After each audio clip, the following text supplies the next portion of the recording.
welcome back to my channel. My name is Shirley Howard. I'm a fashion reseller on Poshmark, eBay, Etsy, and Facebook Marketplace. So if you're interested in any of those platforms or fashion reselling, hit that subscribe button below and you'll be notified when new videos are released.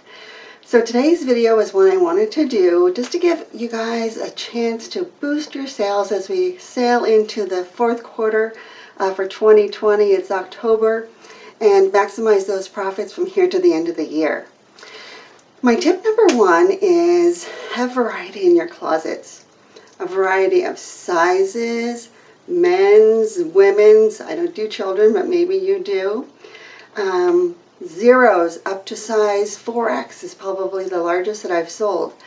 And I will say, plus sizes really sell. They sell for me, and I know I've watched other videos, and they really sell well for other people as well. So if you're not using the full range of sizes in your closet, make sure that you do. And I'll also mention that if you're going to carry plus size tops, maybe you also carry plus size pants or cardigans or jackets. So if someone comes to your closet and they want to buy an outfit, they can buy it all from you. I just did a thrift haul, a Torrid thrift haul. So if you're looking for a plus size brand that sells, Torrid is one. I will link that video below if you want to have a look. Tip number two is share during the peak hours. So know when you need to be on the platform. So we always talk about sharing, and it's important to share your own closet, not other people's. Share your own closet. I share mine first thing in the morning. I share mine in the afternoon, and I share it again late at night because of the time zone that I live in. I want to make sure that my closet is being shared when most people are active on the app.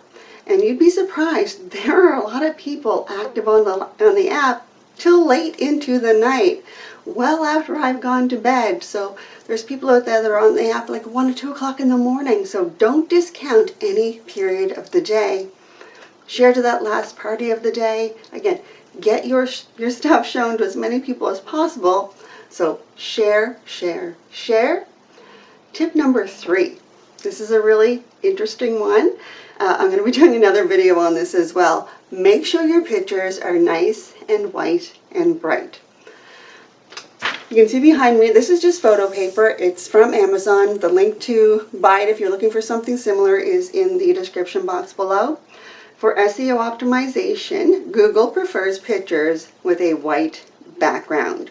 So if you haven't spent time working on your pictures, there's some really great free apps out there that can help your pictures go from to really great, cheap, fast, and easy. I would recommend using Photo Room. It's a free app that you can download. I don't get paid for that. It's one that I use every single day and it works for me.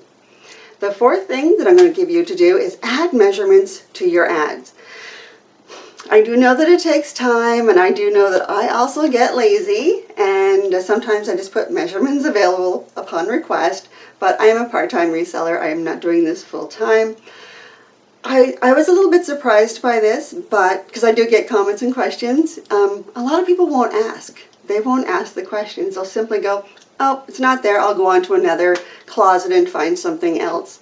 It doesn't take a whole lot of time. But I really hate doing it, but I do understand the power of having the measurements there. I have a variety of things in my closet as I kind of experiment with how to put things in my closet and list them how they look. But measurements is something I'm definitely looking at in my closet. For tops, I'm doing a pit-to-pit, I'm doing a length, I might be doing the sleeve length on those as well. On pants, you're going to do the rise, you're going to do the inseam, and I also do the waist flat. So if the more information you have there for the buyer, the better in terms of measurements. Just don't give them like a 20-page description because it's way too much information. And the last tip I'm going to give you is sending offers to likers. I send offers to likers. I used to wait and send it later. So when I get up in the morning, one of the first things I do is I look at what happened while I was asleep, and I'll send offers to likers in the morning. If you're able to, throughout the day, check your Poshmark account, you might catch people while they're still on the app. I thought I would be ambushing somebody if I immediately give them an offer if they liked something 4 minutes ago. But the advice I'm given and what has actually worked for me is that I wait about 25 or 30 minutes after someone has liked an item and I send an offer to likers. A lot of my sales come from offers that were sent to likers. I really wish that people would come to the closet and just buy for the price that I have there. It happens. It's just not the norm. I've actually stopped doing the bundle feature that you can put your closet on a feature like a 10% off, 20% off, 30% off for multiple purchases.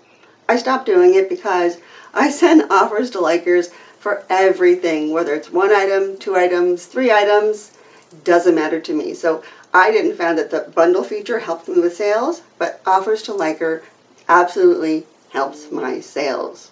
So that was just a quick video I wanted to do to give you 5 tips that you can use to hopefully increase those sales as we move towards the end of 2020.